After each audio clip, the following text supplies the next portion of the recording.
Senin 22 April 2024, para hakim konstitusi, The Guardian of Constitution akan memutus hasil sengketa Pilpres. Sementara saudara, para pihak ini sudah menyerahkan kesimpulannya kepada pihak Mahkamah Konstitusi. Kira-kira apa saja poin-poin kesimpulannya? Kita akan coba cek satu persatu poin kesimpulan yang telah diberikan oleh pihak pemohon maupun oleh pihak termohon. Kita coba lihat di sini. Yang pertama adalah kesimpulan yang diberikan oleh Timnas Amin kepada Mahkamah Konstitusi, ada 8 poin, tapi kita akan coba baca satu persatu. 4 poin pertama, yang pertama menjelaskan bahwa penetapan Prabowo Gibran sebagai pemenang ini tidak sah. Kemudian yang kedua, independensi KPU Bawaslu lumpuh.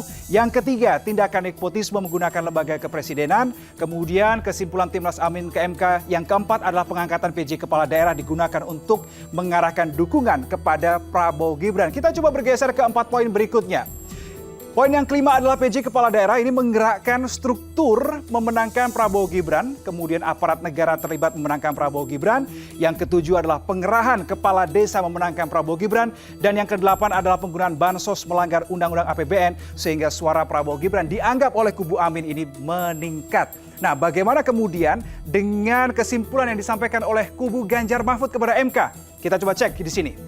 Ada 5 setidaknya poin yang disampaikan oleh kubu Ganjar Mahfud, satu persatu kita coba baca. Yang pertama adalah pelanggaran etika dalam putusan MK yang menguntungkan Gibran. Kemudian yang kedua adalah nepotisme oleh Presiden Jokowi diduga mendorong dinasti politik. Yang ketiga adalah abuse of power yang terkoordinasi. Pemungutan suara ulang ini memungkinkan dilakukan. Begitu anggapannya oleh pihak dari Ganjar Mahfud. Dan yang terakhir adalah sistem aplikasi IT di KPU diduga menggelembungkan suara paslon tertentu. Lalu bagaimana kesimpulan dari pihak Prabowo Gibran yang dalam hal ini berlaku sebagai kubu termohon, saudara? Kita coba cek bersama. Ada 4 setidaknya yang disampaikan oleh kubu Prabowo Gibran ke Mahkamah Konstitusi. Yang pertama adalah dalil kecurangan pemilu oleh pemohon. Ini bukan wewenang Mahkamah Konstitusi.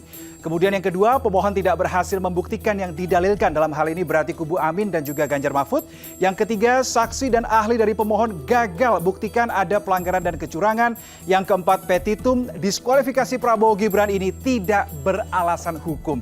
Itu adalah poin-poin kesimpulan dari masing-masing pihak, yaitu dari paslon nomor 1, 2, dan juga 3. Saudara, kami ini juga mengadakan begitu ya, polling di akun Instagram Liputan 6 SCTV dengan 2 pertanyaan. Kita coba cek hasilnya bagaimana di pertanyaan pertama. Saya mengajukan pertanyaan terkait dengan seberapa antusias mereka menunggu hasil sengketa Pilpres di MK. Ternyata hasilnya 56% dari responden mengaku antusias menunggu hasilnya bagaimana ya. Kemudian 34% mengaku biasa-biasa saja ternyata. Kemudian 10%-nya mengaku tidak antusias. Kita bergeser coba intip pertanyaan yang kedua. Pertanyaan kedua ini kami tanyakan, menurut para responden kira-kira siapa yang akan memenangkan sidang sengketa Pilpres di Mahkamah Konstitusi. 69% responden menjawab mengaku mereka optimis atau percaya bahwa kubu Prabowo Gibran lah yang akan memenangkan sidang sengketa Pilpres di Mahkamah Konstitusi. 24% menjawab kubu Anies Ganjar lah yang akan menang. Kemudian 7% sisanya mengaku ragu-ragu. Ini adalah hasil polling yang kami lakukan di akun Instagram, di media sosial. Lalu bagaimana kemudian pernyataan masyarakat yang kami rekam secara langsung, saudara? Kita lihat hasilnya bersama.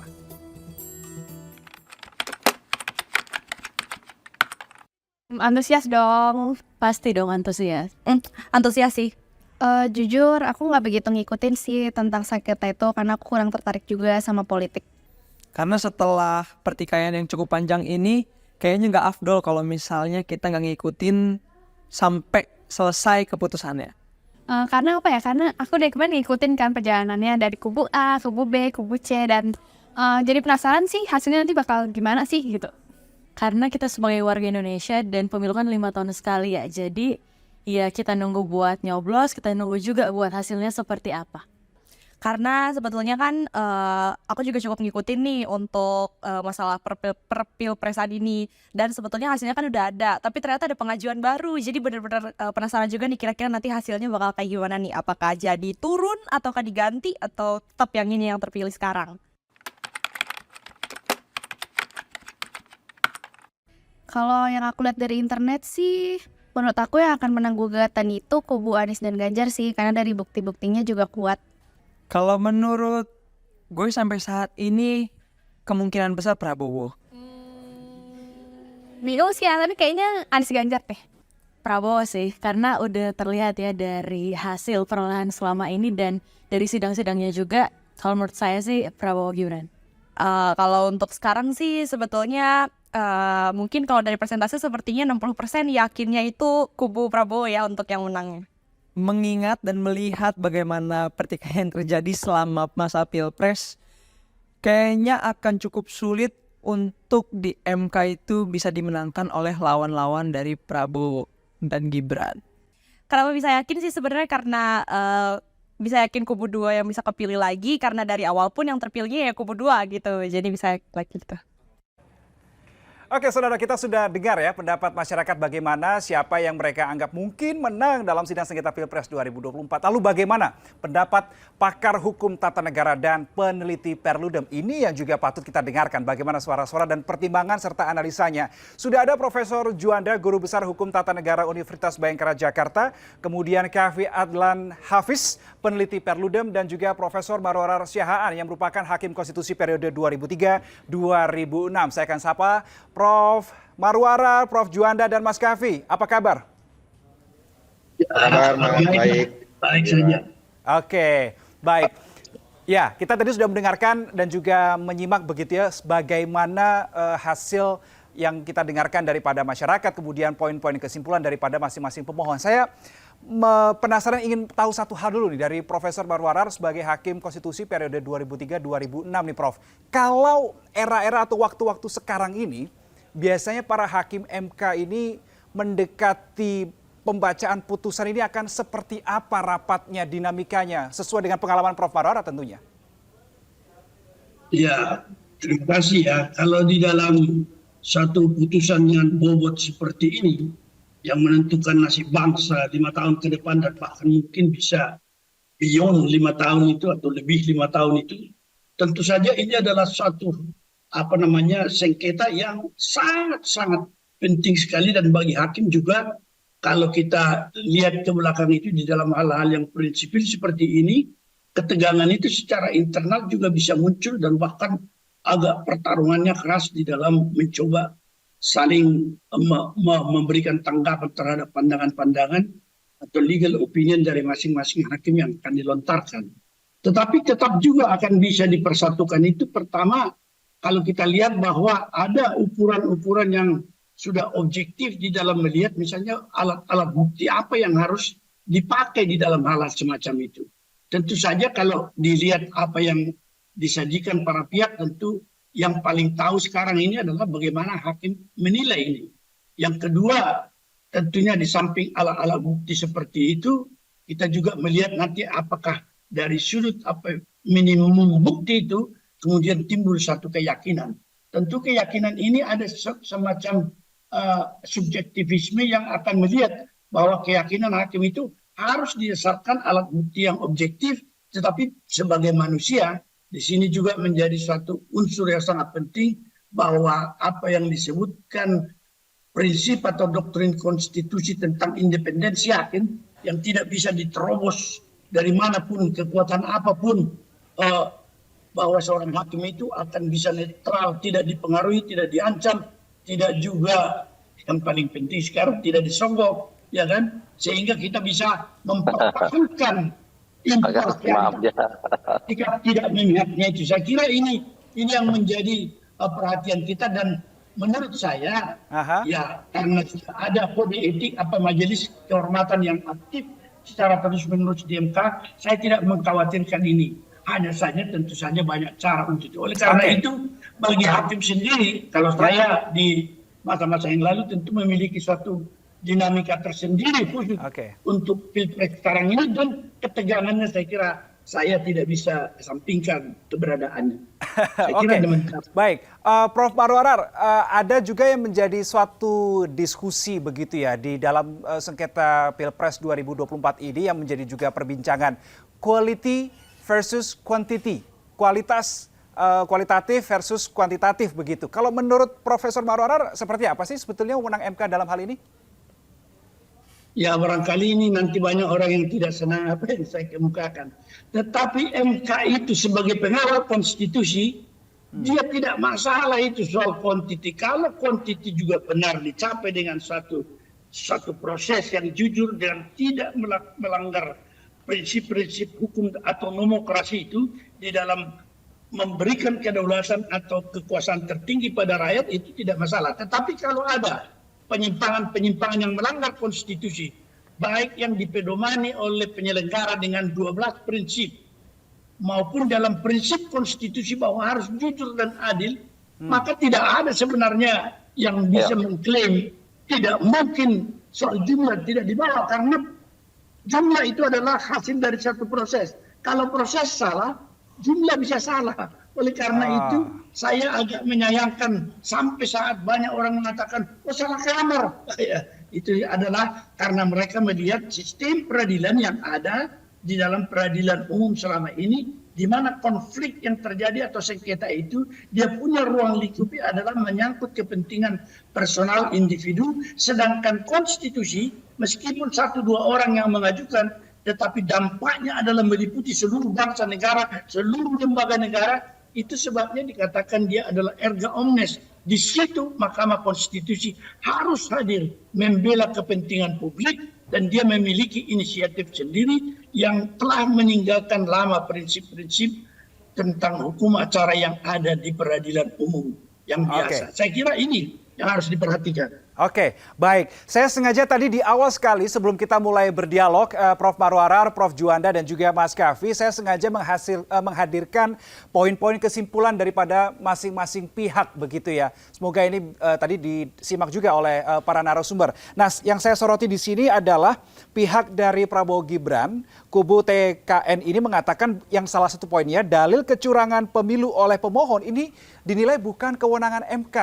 Prof. Juanda, menurut Anda betulkah apa yang menjadi salah satu kesimpulan dari pihak TKN ini, betulkah dalil-dalil kecurangan yang disuarakan oleh pihak 1 dan pihak 3 ini bukan wewenang MK? Bagaimana perspektif Anda?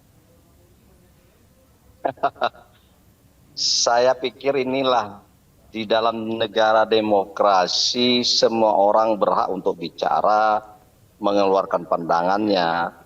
Tetapi terjadi perbedaan antara seseorang, termasuk saya sebenarnya menghargai pandangan yang begitu banyak perbedaan antara pemohon 01, 03 dengan TKN atau 02 atau KPU sebagai termohon. Tapi bagi saya, terlepas dari perbedaan pandangan, saya punya pandangan tersendiri bahwa saya sebagai akademisi ya, dan juga mengajar filsafat hukum, selalu tidak hanya berkutat pada pendekatan kuantitatif. Itu sudah mazhab saya bangun dan saya percaya, sehingga ya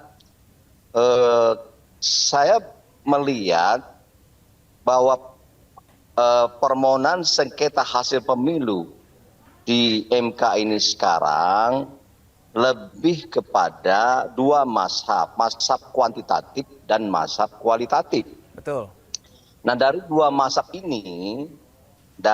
mazhab ini, kalau kita mau ya menggali persoalan kebenaran secara material dan keadilan secara substantif dalam persengketaan hasil pemilu ini, maka saya lebih memilih pada pendekatan dan mazhab kualitatif. Mazhab kualitatif yang saya maksud adalah ketika terjadi dan terbukti ya, bahwa ada pelanggaran azas-azas dalam penyelenggaraan pemilu, yaitu azas luber, azas adil, azas jujurnya terganggu dan terlanggar, maka saya kira di sini adalah hakim MK punya kewenangan ya untuk meluruskan, untuk menghadirkan kebenaran material, keadilan substantif berdasarkan prinsip yang ada di konstitusi, dan itulah fungsi dari Mahkamah Konstitusi. Oleh karena itu saya mengatakan bahwa ya tidak ada yang salah dari permohonan pemohon 01, 03, karena hanya mereka melihat perbedaan antara kuantitatif kualitatif. Nah, karena saya lebih melihat kualitatif itu lebih mendasar pentingnya dalam kerangka untuk bagaimana meraih ya, memperoleh sebuah hasil yang benar-benar valid dalam kerangka kita mencari figur atau pemimpin kita yang berkualitas, sepanjang memang pemohon 01 dan 03 mampu membuktikan bahwa apa yang mereka ungkapkan dalam permohonannya benar, saya pikir pertama, permohonan itu tidak salah kamar. Yang kedua adalah ini masih ranahnya Mahkamah Konstitusi, sepanjang yang kita ingin dapatkan adalah soal kebenaran material, soal bagaimana tidak terjadi pelanggaran azas dalam penyelenggaraan pemilu, dan hadirnya keadilan substantif. Saya kira itu. Nah, kemudian kalau misalnya ditanya lagi bagaimana prediksi dan segala macam, tadi ya silakan aja warga negara berhak untuk menilai. Tetapi ya saya lihat ketika ditanya dengan warga apakah 02 atau 01, 03, saya menangkap ada aura-aura yang mendukung 02 pasti mengatakan oh lebih memprediksi 02. Itu kan gitu. Jadi yang objektif mungkin ya para akademisi atau para pengamat yang benar-benar tidak punya kepentingan apapun kecuali ingin melihat negara ini lebih bermartabat dalam kerangka mendapatkan pilpres atau mendapatkan presiden yang benar-benar sesuai dengan azas-azas yang berlaku. Jadi saya kira itu pandangan saya sementara. Oke, saya ingin bergeser ke Mas Kavi sebagai pihak peneliti dari Perludem. Ketika kita mengikuti keberlangsungan sidang sengketa Pilpres di Mahkamah Konstitusi, Mas Kavi, kita dengarkan bagaimana para saksi dan ahli yang dihadirkan oleh masing-masing pihak, masing-masing kubu 01, 02, 03. Bagaimana peneliti Perludem melihat kualitas dan juga jawaban-jawaban yang dihadirkan, yang diberikan pada saat sidang itu, apakah sudah akan cukup bisa menjawab apa yang dibutuhkan oleh para hakim MK, Mas Kavi, sesuai dengan perspektif dari Perludem? Ya, sebetulnya Mas, terima kasih. Jadi memang kita mungkin kembali dulu ya ke persoalan bagaimana tadi yang sempat disinggung tadi oleh Prof. Juanda ya, soal mazhab, apakah dia kemudian di dalam Mahkamah Konstitusi itu apakah dia kemudian judicial activism atau dia judicial restraint ya. Dalam artian dia bisa kemudian ditarik apakah dia lebih memperdulikan pada kuantitas atau pada kualitas. Ini kan sebetulnya perdebatan ketika kemudian dalam pembacaan di dalam pasal berapa itu ya di dalam Undang-Undang Dasar 1945 tentang kewenangan dari Mahkamah Konstitusi soal perselisihan hasil, ini kan ada semacam nomenklatur perselisihan gitu ya, perselisihan hasil gitu ya, yang kemudian berdampak pada Mahkamah Konstitusi hanya menangani kuantitas, sehingga ketika hakim-hakimnya misalnya dia tidak terlalu jadi judicial activism atau dia tidak progresif gitu ya, maka dia akan terpaku pada persoalan angka gitu ya. Nah, kalau kita tarik ke apa yang kita lihat hari ini, saya kira hakim konstitusi hari ini ya, apalagi kalau misal kita lihat di berbagai survei, termasuk juga tadi yang ditampilkan oleh teman-teman di SCTV gitu ya, di liputan 6, bahwa memang ada kepercayaan yang cukup tinggi gitu ya dari masyarakat gitu ya, apalagi kalau ada beberapa survei lainnya yang juga menyebutkan bahwa ada kenaikan kepercayaan terhadap Mahkamah Konstitusi, terutama ketika melihat bagaimana proses yang terjadi gitu ya, terutama misalnya bukan hanya saksi-saksi atau ahli yang dihadirkan oleh para pemohon, para termohon dan juga pihak terkait, tetapi juga MK berinisiatif juga gitu ya ketika dimintakan untuk memanggil pihak terkait, seperti bukan hanya Bawaslu yang biasanya ada di dalam perselisihan hasil pemilu ataupun pilkada gitu ya, tetapi juga menteri gitu ya, menteri-menteri yang dianggap berhubungan dengan dalil-dalil. Jadi ini sangat menarik apa yang kemudian dilihat gitu ya, bahwa ada 4 menteri yang kemudian hadir di Mahkamah Konstitusi, dan ini tentu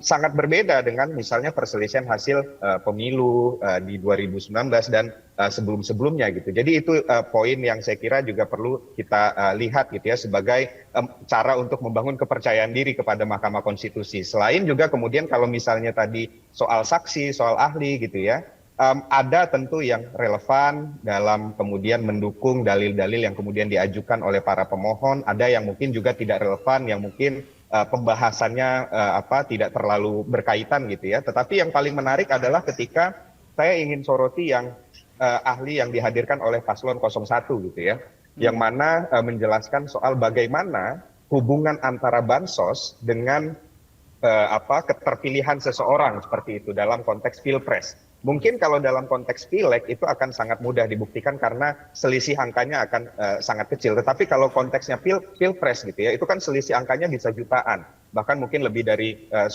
juta seperti itu. 58% yang mau dibuktikan itu kan 8%-nya gitu ya, bahwa 8%-nya ini misalnya bermasalah sehingga misalnya ada harapan misalnya untuk ada putaran kedua dan lain sebagainya.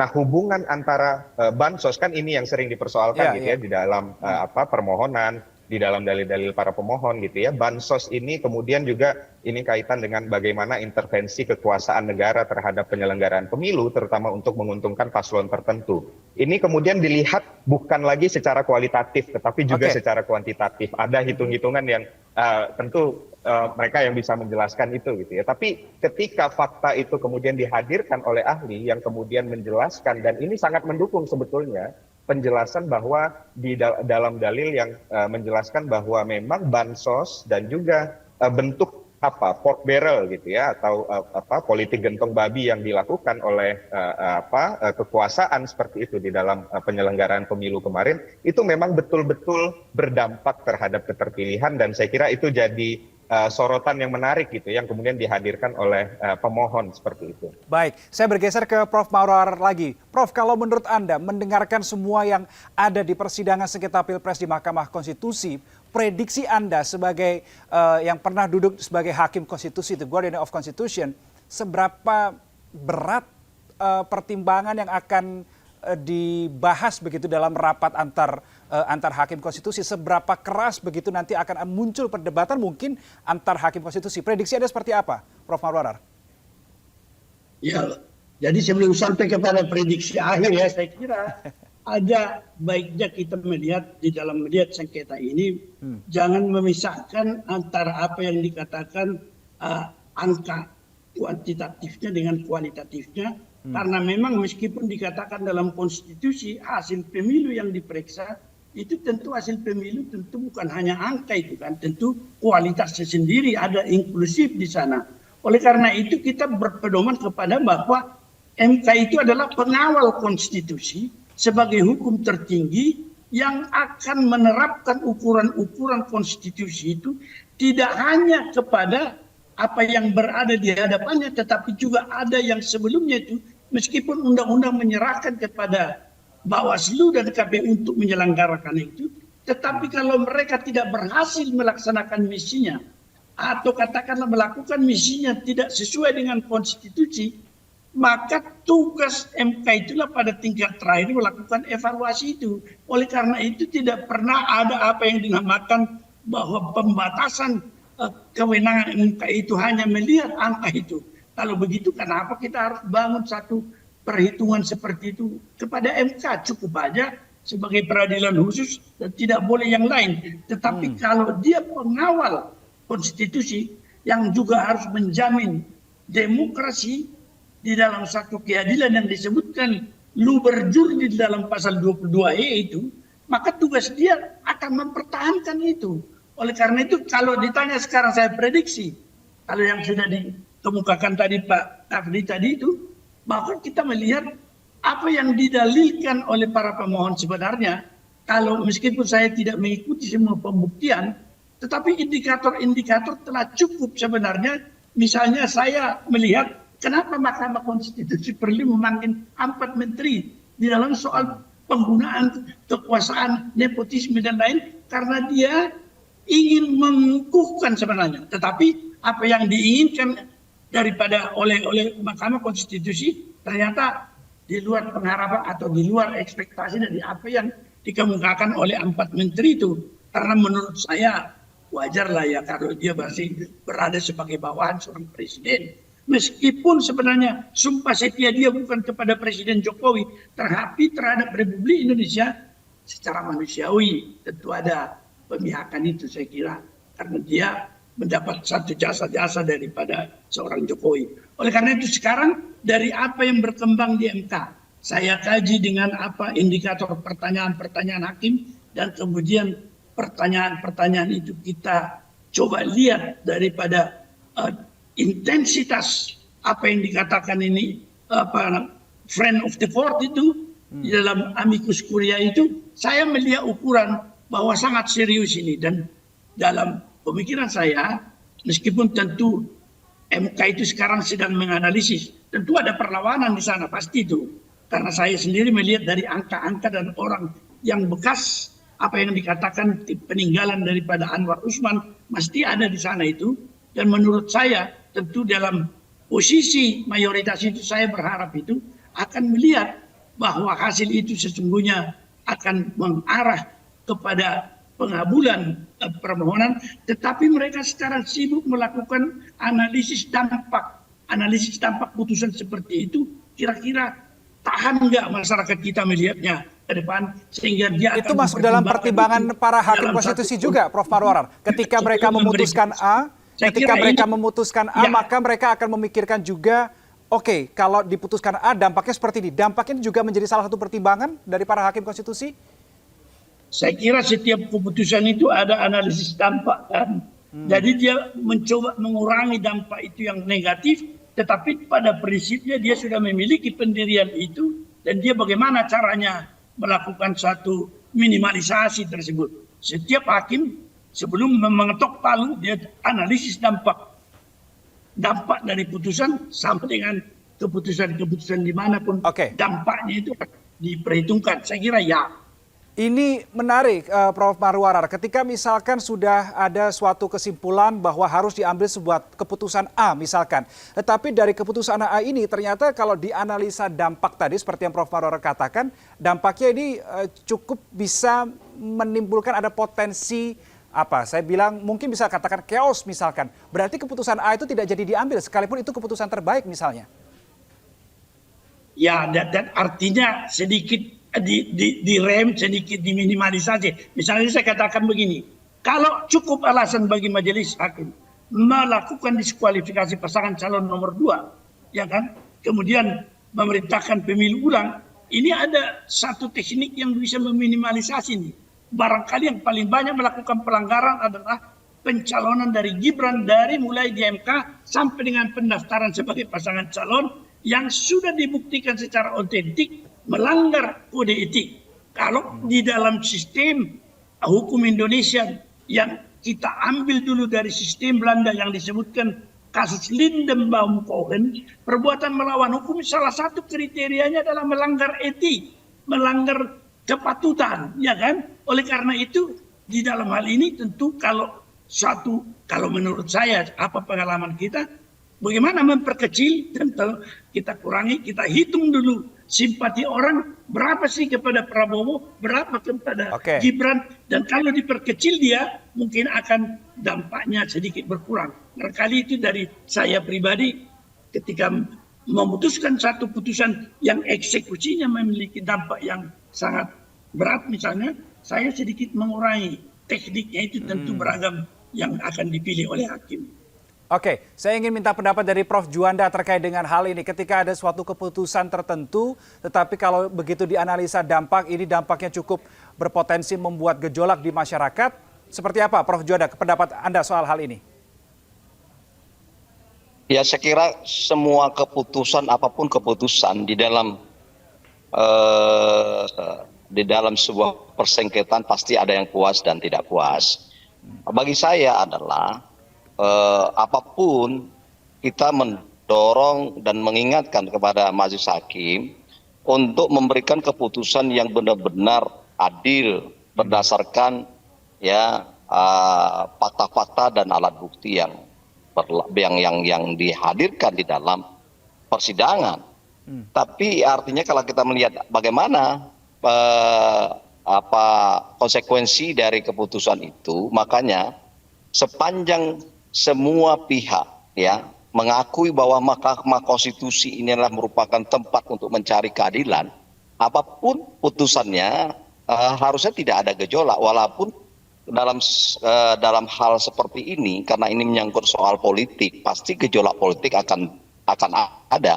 Paling tidak misalnya, seandainya misalnya kita berandai-andai dulu, ya, dan sebenarnya kalau menurut saya hakim tidak boleh mempertimbangkan hal-hal yang politik, ya. Dia harus mempertimbangkan aspek-aspek hukumnya, fakta-fakta hukum yang dihadirkan dalam persidangan kemarin. Nah, apapun resiko politik itu tinggal adalah aparat keamanan nanti untuk tegak lurus dari putusan itu sendiri. Nah, jadi menurut saya majelis hakim tidak boleh mempertimbangkan kalau ini terjadi gejolak, akhirnya tidak menghadirkan soal substansi atau keadilan yang sebenarnya saya kira tidak demikian. Namun menurut saya kalau memang misalnya katakanlah seperti kata yang diinginkan oleh 01 atau 03 untuk mendiskualifikasi Gibran misalnya, ya, kalau memang itu argumentasinya cukup kuat berdasarkan fakta-fakta dan dasar hukumnya kuat, saya kira tidak perlu dirisaukan oleh majelis hakim, walaupun memang pasti ada gejolak, ya, tetapi gejolak itu muncul ketika, ya, aparat penegak hukum kita tidak tegak lurus terhadap putusan itu. Oleh karena itu kita himbau, ya, apapun putusannya, ya, nanti aparat penegak hukum khususnya bidang keamanan dan Kamtibmas masyarakat untuk mengawal putusan tersebut. Nah, sehingga kalau itu dilakukan oleh aparat penegak hukum, maka saya kira itu benar-benar nanti putusan itu bisa dijalankan dengan benar, dijalankan dengan baik untuk kepentingan negara dan bangsa. Ini soalnya untuk kepentingan negara dan bangsa. Sehingga menurut saya itu ada hal-hal yang perlu dipertimbangkan oleh majelis hakim. Ya, jadi tidak bicara soal politik, itu hal-hal non hukum. Bisa saya intervensi dulu, Pak? Ya, silakan, Prof. Arar. Kali Pak Juanda, saya tidak bicara tentang politik, tetapi sejak zaman klasik dahulu kala juga sudah ditemukan bahwa nilai dasar hukum itu ada 3 dimensi. Pertama nilai keadilan, ya. Kedua kepastian, dan ketiga kemanfaatan. Inilah sebenarnya yang harus menjadi bahan pertimbangan kita dalam pengambilan keputusan. Pada satu saat tertentu kita menekankan pada kepastian. Pada saat tertentu kita juga mempertimbangkan ada nggak manfaatnya seperti itu sih bagi bangsa dan negara. Tetapi kadang-kadang prinsip keadilan itu harus sedikit-sedikit bisa digeser kalau memang misalnya manfaatnya nggak ada. What kind of things that you have to do? Kalau tidak ada manfaat, itu adalah sesuatu yang sia-sia misalnya. Ini pertimbangannya bahwa soal politik itu adalah soal daripada pimpinan negara yang sedang bertugas sekarang, yaitu pemerintahan Jokowi, yang harus berhasil menjamin. Tetapi misalnya, apakah misalnya ada manfaatnya kalau si Gibran kita diskualifikasi? Atau dua-dua kita diskualifikasi? Inilah yang disebutkan dinamika hukum itu ada 3, yaitu keadilan, kepastian, dan kemanfaatan. Itu konteks yang saya bicarakan dalam kasus ini. Terima kasih. Oke, Ya. baik. Silakan. Boleh Prof. saya lanjutkan? Boleh, silakan, Prof. Juanda. Jadi gini, saya kira saya sependapat dengan Pak Marwar, ya. Saya tidak menanggapi apa yang dikatakan Pak Marwar tadi, tapi saya berpendirian seperti itu dari pertanyaan presenter tadi, ya. Bagaimana melihat kalau seandainya ada putusan itu menimbulkan gejolak? Makanya saya menghimbau ketika putusan itu atau proses pengambilan keputusan oleh majelis hakim tidak boleh mempertimbangkan soal-soal politik. Tapi kalau persoalan misalnya bagaimana soal tujuan hukum ada 3 secara prinsip, tapi saya tambah menjadi 2 lagi, soal kesejahteraan, soal keteraturan. Jadi di samping kepastian hukum ada keadilan, memang benar, ada kemanfaatan, memang benar. Tapi dari sekian banyak dari tujuan hukum itu sendiri, saya lebih memilih, ya, kalau ini pilihan apakah kemanfaatan, sebab tidak semua berbarengan ya. Baik. Tujuan hukum itu akan bisa kita penuhi. Maka saya memilih keadilan lebih utama daripada kepastian hukum. Kalau memang ini tidak bisa kita hadirkan bersama-sama dengan 3 item tadi.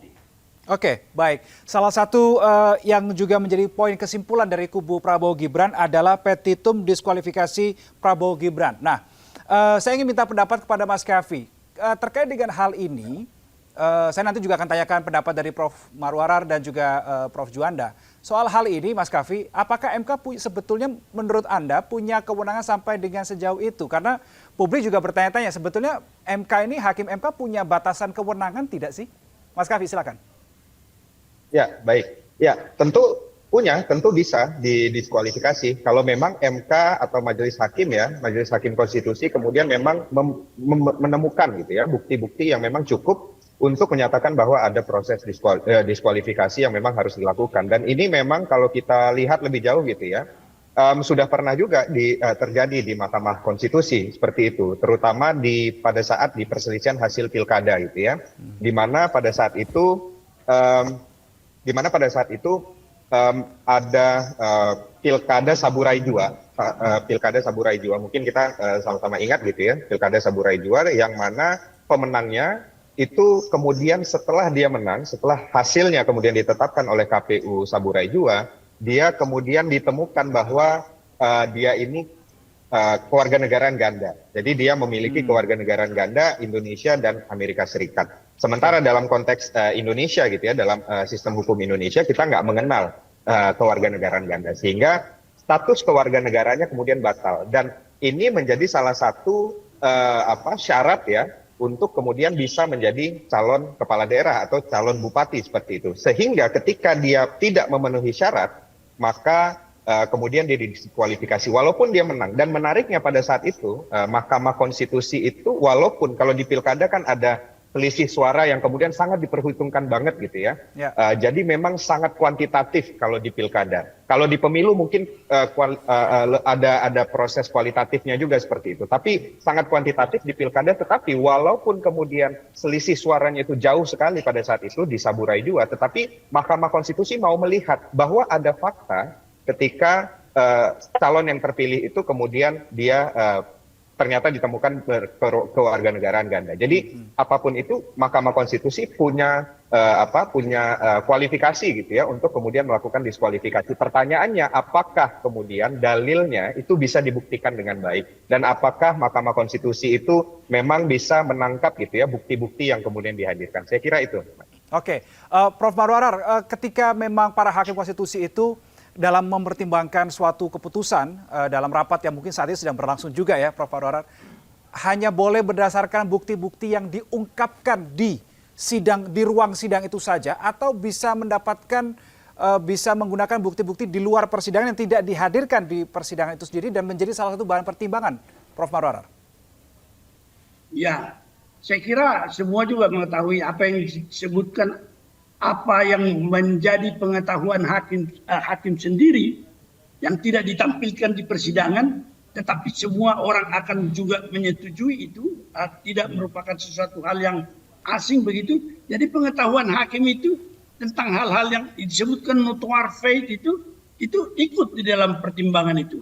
Terutama sekali kalau dia misalnya kita lihat di sekarang ini ya, dengan adanya amicus curiae ini juga merupakan suatu hal yang bisa dilihat apakah dia itu sebagai keterangan ahli atau keterangan saksi yang di dalam peraturan Mahkamah Konstitusi tentang syarat-syarat tentang ini juga belum dirumuskan, tetapi karena dia di dalam undang-undang Mahkamah Konstitusi, undang-undang kekuasaan kehakiman mewajibkan hakim menggali nilai-nilai hukum dan keadilan yang ada di masyarakat, tentu saja ini bagian-bagian yang di dalam pembuktian secara formal barangkali tidak disebutkan. Nah, ini barangkali bagian yang harus diperhitungkan juga dari hakim untuk dalam proses pengambilan keputusan. Saya kira jawaban saya demikian. Oke, baik. Kalau begitu saya ingin bergeser ke Prof. Juanda terkait dengan kewenangan dari Mahkamah Konstitusi. Berarti kalau tadi saya dengar penjelasan dari Mas Kavi tadi, bisakah kemudian kita berpandangan bahwa para hakim konstitusi ini kewenangannya unlimited, Prof. Juanda? Saya kira bukan unlimited, subjektif ya. Tetap limited, tetapi limitednya dibatasi oleh konstitusi, hukum, dan peraturan perundang-undangan. Artinya, menurut saya tidak hanya berdasarkan pada segi normatif yuridis formal. Kalau misalnya begini, kalau majelis hakim melihat bahwa ya lebih jauh, lebih mendasar lagi, ternyata bahwa secara kuantitatif ya tidak bisa dibuktikan oleh 01 dan 03 ada terjadi pelanggaran atau kecurangan di angka-angka misalnya begitu. Tetapi ternyata ya 01 dan 03 mampu menghadirkan bukti-bukti bahwa ada kecurangan-kecurangan yang sifatnya TSM misalnya, terstruktur, sistematis dan masif misalnya, yang kira-kira melanggar ya prinsip-prinsip yang ada dalam konstitusi yang berkaitan dengan penyelenggaraan pemilu kita, khususnya pilpres. Maka di situ itu yang saya mengatakan tadi, saya menggunakan pendekatan kualitatif ya.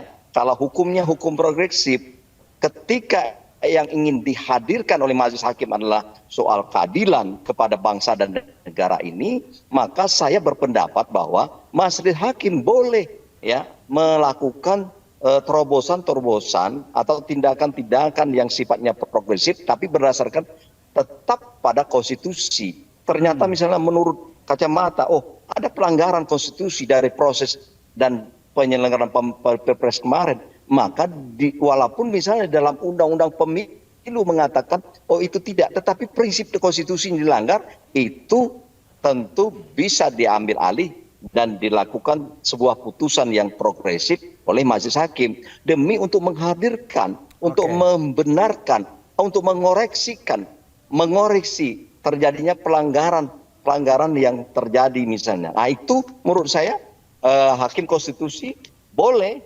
Nah karena apa? Mahkamah Konstitusi itu jelas dikatakan the guardian of constitution. Dia adalah pengawal konstitusi. Jadi dalam konteks dia mengawal konstitusi, maka apapun ya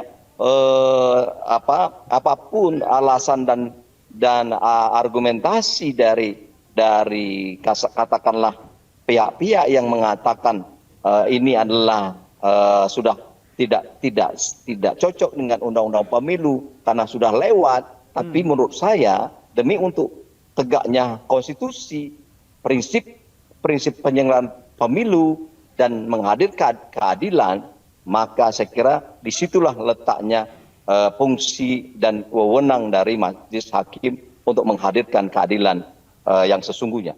Oke, baik. Tadi terlontar satu istilah soal amicus curiae yang juga belakangan ini menjadi salah satu perbincangan hangat juga, termasuk dari kami, dari Liputan 6 SCTV. Mas Kavi, soal amicus curiae ini, menurut Mas Kavi, seberapa atau adakah pengaruh yang bisa dihadirkan atau diberikan oleh amicus curiae ini kepada para hakim konstitusi pada saat mempertimbangkan putusan?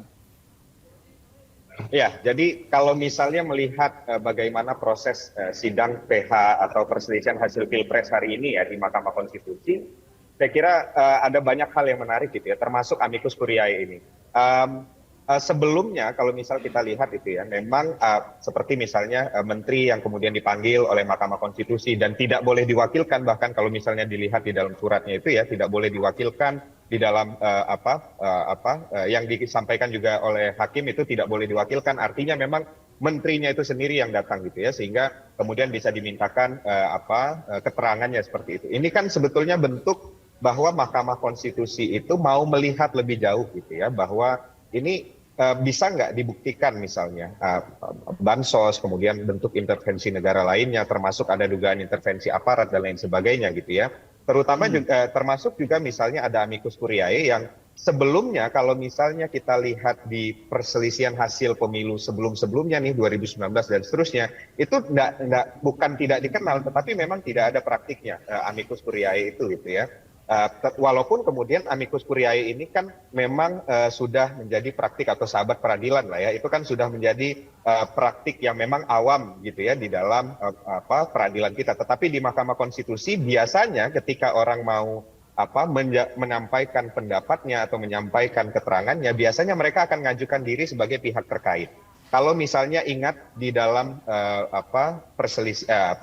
pengujian undang-undang pemilu yang soal usia Gibran ya kemarin ya, yang soal usia, minimum usia capres, kemudian soal sistem pemilu proporsional, terbuka, tertutup, itu kan banyak yang mengajukan diri sebagai pihak terkait, termasuk kami Perludem, itu juga mengajukan diri sebagai pihak terkait, karena memang agak jarang ya kemudian kita mengenal ada amicus curiae di Mahkamah Konstitusi, walaupun itu diperbolehkan. Dan hari ini kalau kita lihat banyak yang mengajukan diri sebagai amicus curiae, ada sekitar 30-an, walaupun yang akan dipertimbangkan nanti ada sekitar 14 ya kalau saya nggak salah, karena memang ada tenggat waktu yang kemudian ditentukan. Nah, amicus curiae ini kalau berdasarkan penyampaian dari jubir Mahkamah Konstitusi, ini akan dipertimbangkan. 14 amicus curiae ini termasuk keterangannya gitu ya, itu akan dipertimbangkan di dalam pertimbangan putusan gitu ya. Nanti kita akan lihat bagaimana pengaruhnya terhadap putusan Mahkamah Konstitusi ketika kita nanti melihat sudah ada putusannya, termasuk nanti di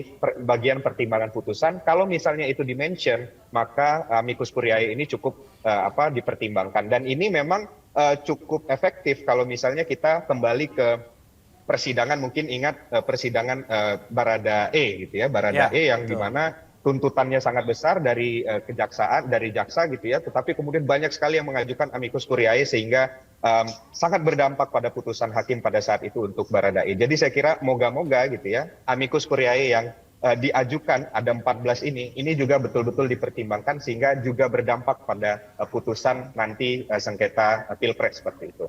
Oke, baik. Ke Prof. Juanda, terkait dengan amicus curiae ini, Prof. Juanda, menurut Anda, kalau tadi Perludem berharap ini diharapkan bisa sedikit banyak berdampak pada putusan Hakim Konstitusi begitu nantinya. Tapi kalau dari segi hukum tata negara, apakah amicus curiae ini bobotnya sama dengan alat bukti yang ada di persidangan, Prof. Juanda?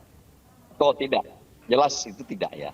Karena di dalam sistem hukum kita belum diformalkan amicus curiae itu di dalam hukum positif. Tetapi dalam praktek peradilan umum, ya peradilan pidana perdata itu sudah biasa dilakukan.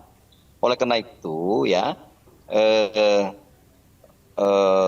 untuk ke depan saya kira untuk supaya tidak ada debatable, amicus curiae ini dinormalkan di dalam sebuah ketentuan undang-undang. Walaupun memang celah masuk, pintu masuk dari amicus curiae ini sudah ada di dalam pasal 5 ayat 1 Undang-Undang 48 2009 dan ada juga diberi dasar secara tidak langsung itu di dalam PMK 6 tahun 2005. Namun ini belum cukup pengaturan itu sehingga terjadi perdebatan antar para pihak, para ahli. Contoh misalnya kriteria dari amicus curiae itu apa misalnya? Apakah memang seseorang yang benar-benar independen atau memang seseorang yang menganggap dia melihat ada kepentingan yang terganggu walaupun misalnya dia secara tidak langsung terlipat dari salah satu pihak misalnya. Nah itu satu hal. Kemudian pertanyaan selanjutnya tadi ya, apakah ada ini bisa dijadikan sama kekuatan dengan alat bukti? Jelas tidak. Dia hanya sebagai sahabat dari pengadilan dan ini bisa dijadikan sebagai bahan oleh majelis hakim sepanjang yang diuraikan oleh amicus itu adalah ada kebenaran ada objektivitas, ada sebuah argumentasi yang bisa dibuktikan dan dipertanggungjawabkan kebenaran secara umum, tidak subjektif. Ketika itu bisa, maka saya kira sangat besar manfaatnya bagi hakim untuk dalam rangka mempertimbangkan untuk mendukung ya alat bukti di persidangan. Itu hanya sekedar. Tapi kalau tidak juga tidak wajib juga. Oke, baik. Terakhir karena durasi kita terbatas, saya ingin ke Profesor Marwarar. Kalau kita melihat di sekitar Pilpres kali ini 2024 kan komposisi hakimnya 8 begitu ya. Ini berarti ada beberapa kemungkinan sikap atau komposisi hakimnya. Semuanya sepakat, keputusannya bulat begitu, atau komposisi 7-1, komposisi 6-2, 5-3, atau 4-4 begitu ya. Nah, yang menjadi persoalan ini kalau 4-4, 4-4, Prof. Marwarar. Bagaimana ini jalan keluarnya sesuai dengan pengalaman dari Profesor Marwarar? Kalau 4 hakim mengabulkan dan 4 hakim tidak mengabulkan, maka apa jalan tengahnya? Apakah akan deadlock atau seperti apa? Iya, jadi sebenarnya kalau di Eropa itu tidak merupakan hal yang baru lagi, yaitu bahwa dalam tradisi mereka apabila ada deadlock dengan suara yang sama dengan perbedaan pendapat yang tajam begitu, biasanya bobot daripada pendapat ketua itu dia memiliki bobot lebih, meskipun tidak dikatakan dia menjadi 2 suaranya, tetapi di dalam tradisi Mahkamah Konstitusi di Eropa, kalau 4-4 maka yang menjadi mayoritas itu dianggap adalah di mana ketua berada posisinya. Tetapi kita di MK dalam PMK yang terakhir dibuat oleh Mahkamah Konstitusi dalam PHPU tentang Pilpres ini sudah jelas ditegaskan bahwa ketua diberikan suara lebih, dan sehingga kalau 4-4 hampir mirip dengan apa yang diatur di Eropa itu, maka di mana ketua berada maka posisi itulah yang menjadi pendapat mayoritas. Saya kira ini sudah diselesaikan tentang ini, karena memang kita harus memberikan suatu, meskipun di dalam seluruh proses hak dan kewajiban ketua di dalam persidangan memberi pendapat dan keputusan itu sama anggota dengan ketua, dia hanya semacam moderator, tetapi di sini dia diberikan suatu kesempatan atau penghargaan lebih, yaitu bahwa bobot suara dia adalah, saya tidak usah katakan jadi 2 tapi 1 lebih, 1 plus, itu berarti di mana dia berada, maka itulah yang menjadi suara dari Mahkamah Konstitusi sebagai mayoritas. Saya kira ya demikian yang sudah menjadi praktek dan aturannya. Oke, baik. Kalau begitu terima kasih Profesor Juanda, Guru Besar Hukum Tata Negara, dan juga ada Kavi Adlan Hafiz yang merupakan peneliti Perludem, dan Profesor Marwarar Siahaan, Hakim Konstitusi periode 2003-2006. Kita bersama-sama nantikan bagaimana nanti bunyi putusan dari Hakim Konstitusi dalam sengketa Pilpres tanggal 22 April 2024. Terima kasih Bapak-Bapak.